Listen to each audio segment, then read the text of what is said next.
사람을 잘못 건드린 중국 조직폭력배 흑사회 최후.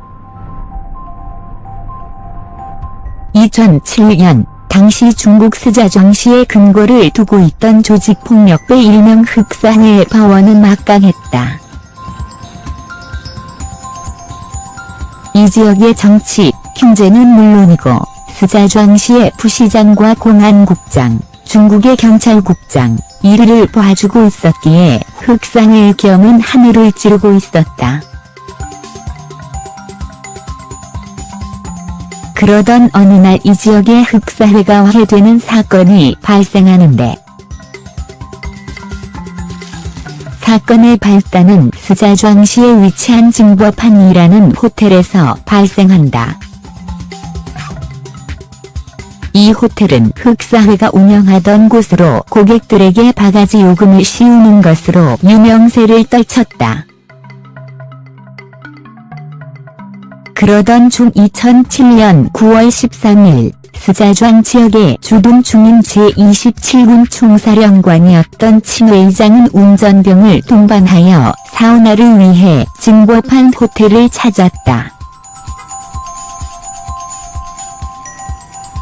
사우나를 즐기고 호텔을 빠져나오려던 친 회장은 순간 실수로 유리잔 하나를 깨뜨렸다. 친 회장은 웨이터에게 사과했고 유리잔 금액의 5배가 넘는 50위안, 약 9,000원을 배상 금액으로 내밀었다.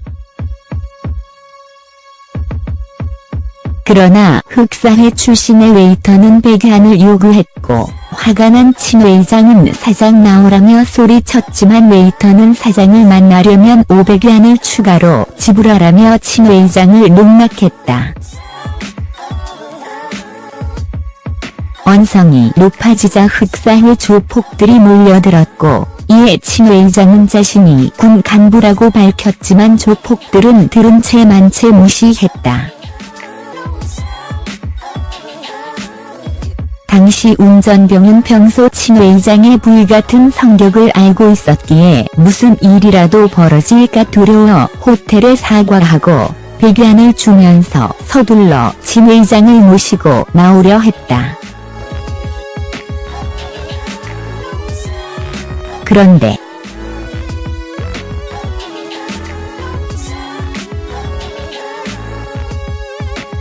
호텔 내에 대기하고 있던 조폭들이 총출동하여 나가려는 친 회장을 억류, 500위안을 내놓으라고 협박했고 이미 이성을 잃을 정도로 빡쳐버린 천 회장은 1000위안을 던져주고 풀려난다.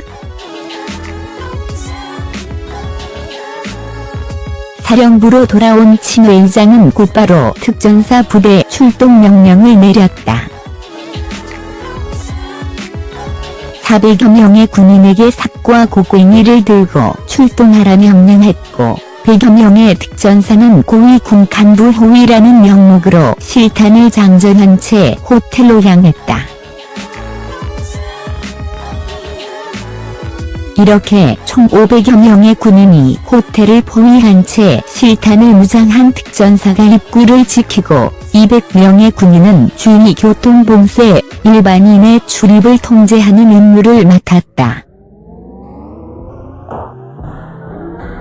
나머지 삽과 곡괭이를 든 200여 명의 군인에게는 시민들의 안전을 최우선으로 하고 이 호텔의 물건을 모조리 부숴버려라는 명령이 하달된다. 곧이어 호텔은 산산조각 났고 당황한 호텔 관리자가 조폭 두목에게 전화로 상황을 알렸지만 상황 파악이 안 된 조폭 두목은 평소 자신의 뒤를 봐주던 공안국장에게 전화를 걸어 경찰 20여 명과 자신의 부하 30명을 이끌고 현장으로 출동한다.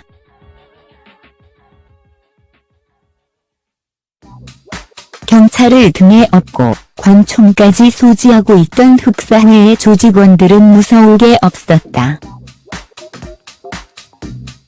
그러나 도착한 현장에는 실탄 무장한 특전사 100여 명이 그들을 기다리고 있었다.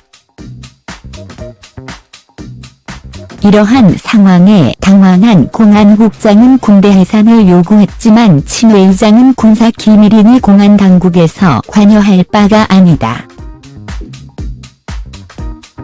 라는 말과 함께 공안국장을 압박했고, 자신에게 불똥이 튈까 두려웠던 공안국장은 자신의 관할이 아니다라는 핑계로 흑사회를 버려두고 경찰 병력을 철수시켜 버린다. 중국 총사령관의 직급은 시현급 공안국장보다 한참 위에이다. 친 회장은 호텔을 다 부순 뒤 내 놈이 중국에서 발붙일 수 없게 하겠다는 말을 남기고 부대를 끌고 돌아간다. 사건이 발생하고 조폭 두목은 친 회장의 뒤를 캐내는데 그 결과 친 회장은 27군뿐 아니라 베이징 수도권 부대의 참모장까지 겸임하고 있는 인물이었다. 이는 현재 중국 주석 시진핑의 최측근만이 오를 수 있는 요직이었던 것이다. 여기에 아버지는 전임 국방부장을 역임했는데 이는 경찰을 끼고 한 개 도시를 쥐락펴락하던 조폭들과는 차원이 다른 레벨이었다.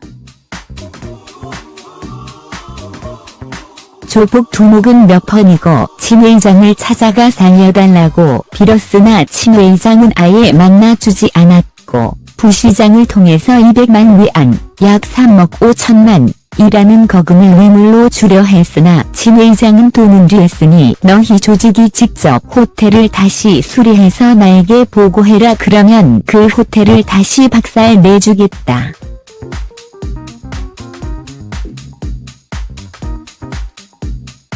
라고 겁박했다.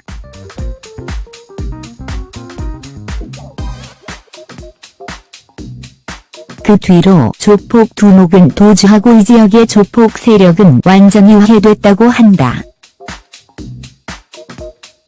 물론 이 일이 중국 군부 내에 알려지면서 친 회장은 사사로이 군대를 움직였다는 죄명으로 가벼운 징계를 받았다.